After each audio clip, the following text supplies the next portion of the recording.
Hello, ഇന്നൊരു പരീക്ഷണം കേട്ടോ. ഞാൻ യൂട്യൂബ് വീഡിയോ കണ്ടിരുന്നു. ഉലുവയും കടുകും മുട്ടത്തോടും കൂടി പൊടിച്ചിട്ടാൽ ചെടിയിൽ ഫ്ലവർ ഉണ്ടാകാൻ നല്ലതാണ്. അപ്പോൾ ഞാൻ പരീക്ഷിച്ച് നോക്കാൻ വേണ്ടിയിട്ട് കുറച്ച് ഉലുവയും കടുകും എടുത്തിട്ടുണ്ട്. കുറച്ച് മുട്ടത്തോടും കൂടി നമുക്ക് പൊടിച്ചെടുക്കാവേ. മൂന്നും കൂടി നന്നായിട്ട് ഞാൻ പൊടിച്ചെടുത്തു കേട്ടോ. ഇനി വേണ്ടത് എന്താണെന്നോ, പുളിപ്പിച്ച കഞ്ഞിവെള്ളം ഞാൻ 2 ദിവസം മുമ്പേ എടുത്തു വെച്ചിട്ടുണ്ടായിരുന്നേ. അപ്പോൾ കഞ്ഞിവെള്ളം നമുക്ക് ഡൈല്യൂട്ട് ചെയ്തെടുക്കണം. 1 കപ്പ് എടുക്കുന്നതെങ്കിൽ ഒരു 5 കപ്പ് പച്ചവെള്ളം കൂടി ചേർത്തിട്ടേ ഒഴിക്കാൻ പാടുള്ളൂ. അപ്പോൾ അത് മിക്സ് ചെയ്തിട്ട് അതിലേക്ക് ഈ പൊടിയും കൂടി ഇട്ട് കൊടുത്തിട്ട് വേണം ചെടിയുടെ ചുവട്ടിലൊഴിക്കാൻ. അപ്പോൾ കഞ്ഞിവെള്ളം റെഡിയാക്കിയിട്ട് വരാമേ.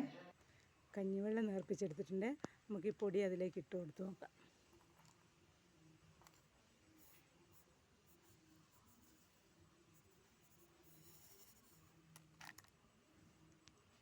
ഇനി ഇത് മിക്സ് ചെയ്തിട്ട് നമുക്ക് ചെടിക്ക് ഒഴിച്ച് കൊടുക്കാം. റിസൾട്ട് ഞാൻ അടുത്ത വീഡിയോയിൽ ഇടാം കേട്ടോ. നിങ്ങളൊന്ന് ചെയ്ത് നോക്കണേ.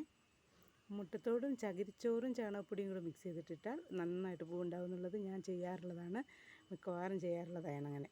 പക്ഷെ ഇതിപ്പം ആദ്യമായിട്ട് കേൾക്കുന്നത്, അന്നേരം ഞാനിങ്ങനെ പരീക്ഷിച്ച് നോക്കിയതാണേ. നമുക്ക് ചെയ്ത് നോക്കാമല്ലോ. ഞാനിപ്പോൾ ഇത് ചെറിയ അളവിൽ ഒഴിക്കുന്നുള്ളൂ കേട്ടോ. ഇത് നമുക്ക് നോക്കാമല്ലോ. റിസൾട്ട് നല്ലതാണെങ്കിൽ നമുക്ക് വീണ്ടും വേണ്ടി ചെയ്ത് നോക്കാമല്ലോ.